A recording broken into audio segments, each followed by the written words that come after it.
जगत और ब्रह्म दो होने से द्वैत हुआ, फिर अद्वैत कैसे है? शिष्य का गुरु से प्रश्न। जगत प्रत्यक्ष है और आप एक ब्रह्म को और बताते हो, तब जगत और ब्रह्म दो होने से द्वैत हुआ, अद्वैत कैसे है? गुरु जी कहते हैं, तेरे दृढ़ बोध के निमित्त मैं फिर एक दृष्टांत देता हूं, ध्यान देकर सुन। महर्षि व्यास जी के शिष्य जैमिनी ऋषि विद्वान और योग्य समझे जाते थे। व्यास जी जब किसी ग्रंथ की रचना करते थे, तब वे उस ग्रंथ को जैमिनी ऋषि को दिखलाया करते थे। ग्रंथ कैसा बना है, कोई भूल तो नहीं रह गई इत्यादि वे जैमिनी की सम्मति लिया करते थे और कभी कभी जैमिनी की वास्तविक सूचना का उपयोग भी किया करते थे। सब शास्त्रों की रचना के पश्चात उन्होंने महाभारत की रचना की। गीता में श्रोता अर्जुन और वक्ता श्री कृष्ण भगवान थे। वक्ता ने जो रहस्य अर्जुन को समझाया, उसमें श्रीमद् भगवद गीता के दूसरे अध्याय का श्लोक 60 आया, जिसका अर्थ है, हे अर्जुन, प्रयत्न करने वाले विद्वान विवेकी पुरुष के मन को भी बलवान इंद्रियां अपनी ओर बलात्कार से खींच लेती हैं। जब जैमिनी ने यह श्लोक देखा, तब व्यास जी से कहने लगे, हे भगवान, गीता की संपूर्ण रचना अत्यंत उत्तम है। श्री कृष्ण भगवान के संपूर्ण तत्व का भाव ज्यों का त्यों आया है।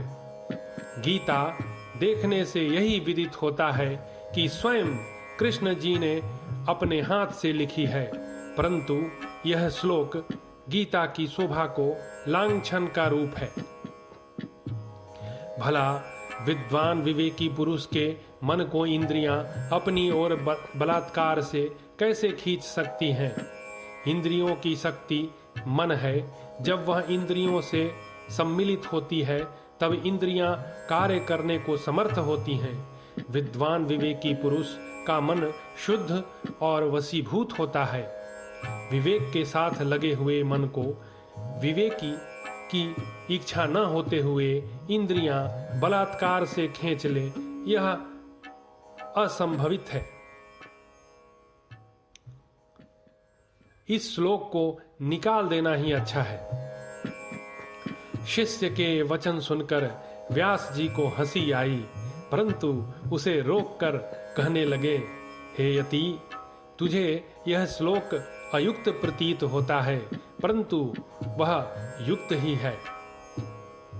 मेरा तो ऐसा निर्णय है कि यह एक श्लोक ही गीता को यथार्थ जानने की चाबी है।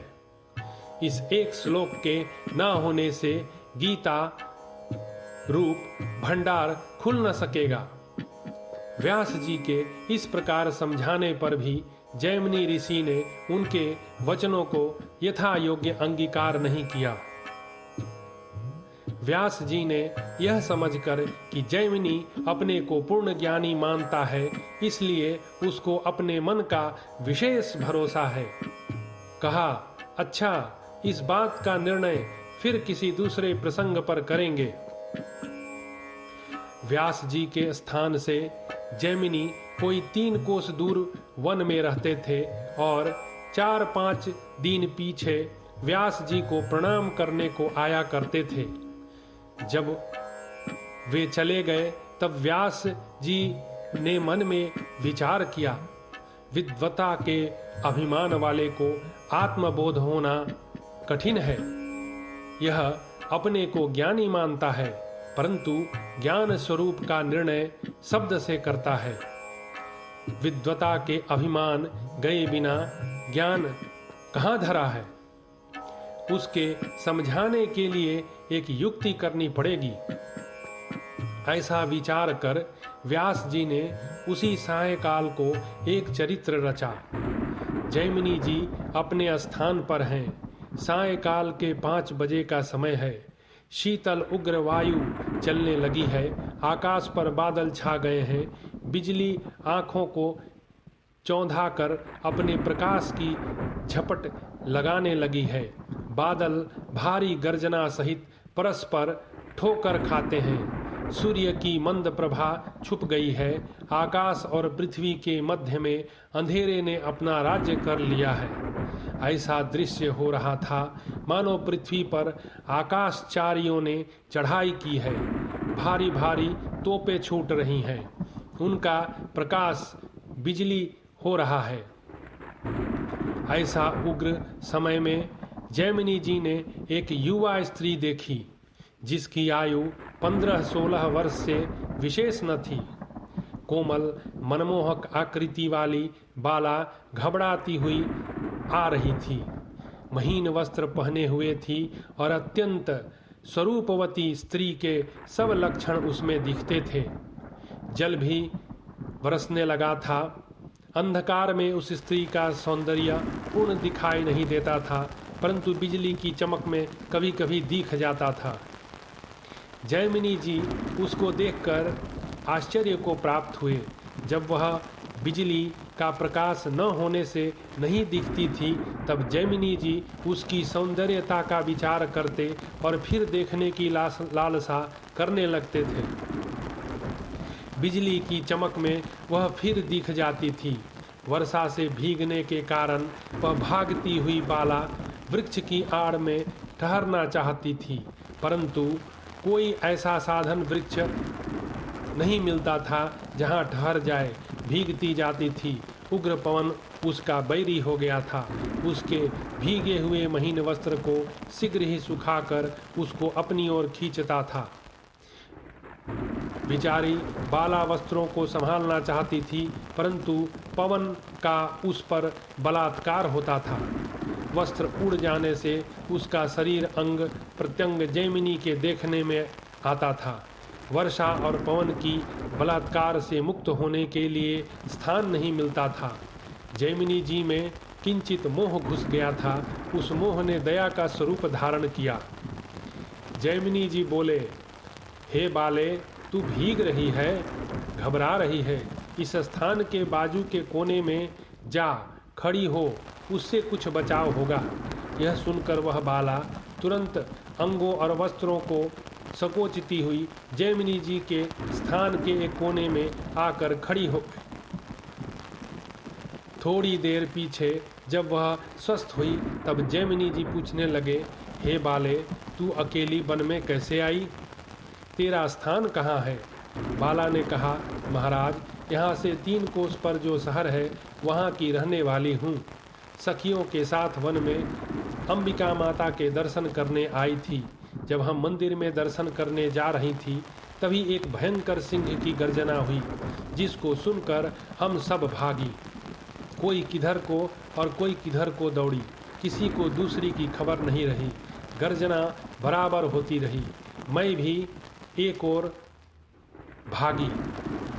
पीछे फिर नहीं देखा। सामने के वन में आकर जब सिंह का शब्द सुनाई देना बंद हो गया, तब मैंने दम लिया। सखियों का पता नहीं, मालूम नहीं उनका क्या हुआ और वे कहाँ गई। इस प्रकार जब मैं सिंह के मुख से छूटी तो वर्षा ने आकर मुझे घेर लिया। यदि वर्षा बंद हो जाए तो घर चली जाऊंगी, और जो अंधेरा हो गया तो फिर मैं कैसे जा सकूंगी। शहर दूर है, मार्ग सूझता नहीं। जैमिनी जी ने कहा, हे बाले, यह विरक्त साधु का स्थान है। यहाँ कोई स्त्री टिक नहीं सकती। एक उपाधि और भी है। रात को यहाँ भूत आता है, वह स्त्री को मार डालता है। तू यहाँ कैसे रहेगी? बाला बोली, महाराज, मैं क्या करूं? आप शरण न दोगे तो मेरे प्राण नहीं बचेंगे। जैमिनी जी को मोह तो हो गया था, परंतु वह साधुता और विद्वता के भाव को संपूर्ण रूप से दबा न सका था। उन्होंने कहा, अच्छा, तू इस सामने की कोठरी में रात भर के लिए टिक जा। परंतु एक काम अवश्य करियो, किवाड़ बंद करके भीतर से सांकल दे दीजो। यदि भूत रात को आकर किवाड़ खोलने को कहे तो मत खोलियो। भूत मेरे समान स्वर बनाकर बोलेगा तो तूने किवाड़ खोल दिए तो तुझे खा ही जाएगा। किवाड़ न खोलने पर यदि वह ऐसे भी कहे कि मैं भूत नहीं हूँ, मैं जैमिनी हूँ, तुझे झूठ मूठ ही भूत का भय दिखाया था, तो भी तू उसकी बात मत मानियो और प्रातः काल तक कदापि किवाड़ मत खोलियो। इस प्रकार कहकर स्त्री से पक्की कोठरी में जाने के लिए कहा। रात भी अब चढ़ गई थी। स्त्री ने कोठरी में जाकर किवाड़ बंद कर सांकल लगा दी। जैमिनी अपनी नित्य क्रिया के अनुसार ध्यान करने लगे, परंतु वे ध्यान न कर सके क्योंकि स्त्री की मनमोहक मूर्ति सामने से हटती न थी। उनका और उनके मन का प्रबल युद्ध हुआ। उसके जीतने को उन्होंने अनेक प्रकार की युक्तियां रची, परंतु मोहरूपी मदिरा पिया हुआ उनका मन उनके वश न हुआ। इस झगड़े में पूरे 4 घंटे व्यतीत हो गए और आधी रात हो गई। अंत में ऋषि जी हार गए और मन की जय हुई। उनका मूल स्वभाव मन के अधीन हुआ। काम वासना प्रबल हुई। स्त्री किस प्रकार प्राप्त हो? वह पक्के मकान में बंद है, किवाड़ खोलने वाली नहीं है। इस प्रकार विचार कर और स्त्री की प्राप्ति असंभवित जानकर भी ज्ञानी ऋषि उठे और कोठरी के द्वार पर जाकर स्त्री से किवाड़ खोलने के लिए कहा। स्त्री ने कहा, हे भूत, चला जा, मैं तेरे धोखे में नहीं आने की। मुझे ऋषि ने पूर्व से ही समझा रखा है, मैं किवाड़ नहीं खोलूंगी, तू मुझे खा जाएगा। जैमिनी जी ने कहा, हे बाले, मैं भूत नहीं हूँ, मैं वही ऋषि हूँ जिसने तुझको इस स्थान पर टिकाया है। मैंने तुझसे भूत की बातें झूठ मूठ कह दी थी। मैं तुझ पर मोहित हूँ। तुझ बिना मुझे शांति नहीं प्राप्त हो सकती। ना तो मुझसे ईश्वर भजन होता है, ना मुझे नींद आती है। विरह अग्नि से जल रहा हूँ। प्रिय, शीघ्र किवाड़ खोलकर मुझ आतुर को संतोष। स्त्री बात काटकर क्रोध युक्त हो बोली, अरे दुष्ट, मैं किवाड़ कभी न खोलूंगी। तू मात्र भूत ही नहीं है, परंतु पूरा दुष्ट कामी है। निर्दोष स्त्री की प्रतिष्ठा बिगाड़ने वाले पापी, हट यहाँ से। तू मुझे ठगना चाहता है? ऋषि की कृपा से मैं तेरे धोखे में न आऊंगी। कैसी चालबाजी लगाता है, अपने को ऋषि बताता है। जैमिनी दयालु, विवेकी और पूर्ण ज्ञानी है। वे तुझ दुष्ट के समान कभी कामना नहीं कर सकते। तू कदापि ऋषि नहीं है, पक्का भूत है। जा, अब मैं तुझसे बोलूंगी भी नहीं। ऋषि पर सचमुच भूत चढ़ा हुआ था। ऐसे मार्मिक वचन सुनकर भी न उतरा और उन्होंने अत्यंत दीन होकर अनेक प्रकार से प्रार्थना की, परंतु स्त्री ने एक न सुनी। अंत में जब दीनता से काम न चला तो उन्होंने निराश होकर 2-4 घुड़कियां भी दिखलाई कि यदि तू किवाड़ न खोलेगी तो तुझे शाप दूंगा, भस्म कर दूंगा, मैं ऋषि हूँ। इस प्रकार जैमिनी ने अनेक गीदड़ भपकियां दिखलाई, परंतु स्त्री न बोली, मौन साध कर चुप हो गई। जब ऋषि की कोई चतुराई न चली तब उन्होंने किवाड़ तोड़ना चाहा, परंतु उनका टूटना असंभव जानकर छत फोड़कर कोठरी में जाने का प्रयत्न करने लगे। ऋषि के पास कुदाल थी, परंतु उसमें दिस्ता न था। उसको लेकर छत पर चढ़ गए और लगे खोदने। छत थी पक्की, भला बिना दस्ते के कुदाल से खोदना कुछ सहज काम नहीं था, परंतु तो भी ऋषि जी ने मोह खोदना आरंभ किया। खोदते खोदते कोई 5 घंटे में बड़ी कठिनाई से एक मनुष्य के उतर जाने योग्य छिद्र कर पाए। उस समय कुछ उजाला होने लगा था जो रोशनदान में होकर कोठरी में जाता था। छिद्र में होकर जैमिनी जी नीचे उतरे और वहां जाकर देखा तो उन्हें स्त्री तो कहीं दिखाई न पड़ी, परंतु लंबी लंबी जटा धारण किए हुए दाढ़ी वाले व्यास जी दिखाई दिए। उनको देखकर जैमिनी जी चकित होकर वहीं के वहीं खड़े रह गए। व्यास जी ने उठकर उनके 2 तमाचे मारे और कहने लगे, कहो बच्चा, वह श्लोक युक्त है अथवा अनयुक्त? तू विवेकी होकर मन के वश में कैसे आ गया? तेरे विद्वान होने में संदेह नहीं है। भूत की युक्ति जो तूने लगाई थी वह इसी विचार से लगाई थी कि मन के ऊपर अधिकार नहीं रहेगा।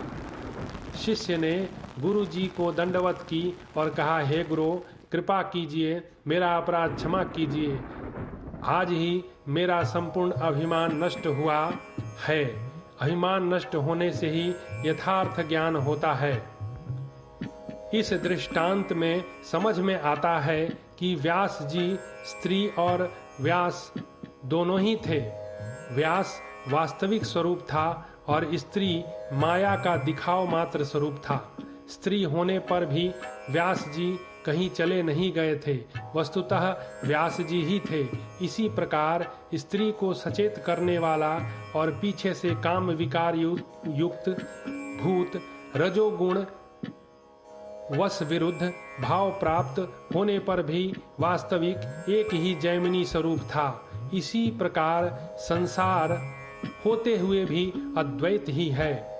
एक और उपदेश भी इस दृष्टांत से मिलता है कि ज्ञानियों को विषयों की ओर सचेत रहना चाहिए। शरीर अभ्यास निवृत्त होने पर भी छाया रूप से जब तक शरीर दिखता है तब तक प्रबल विषयों से खींचे जाने का संभव रहता है।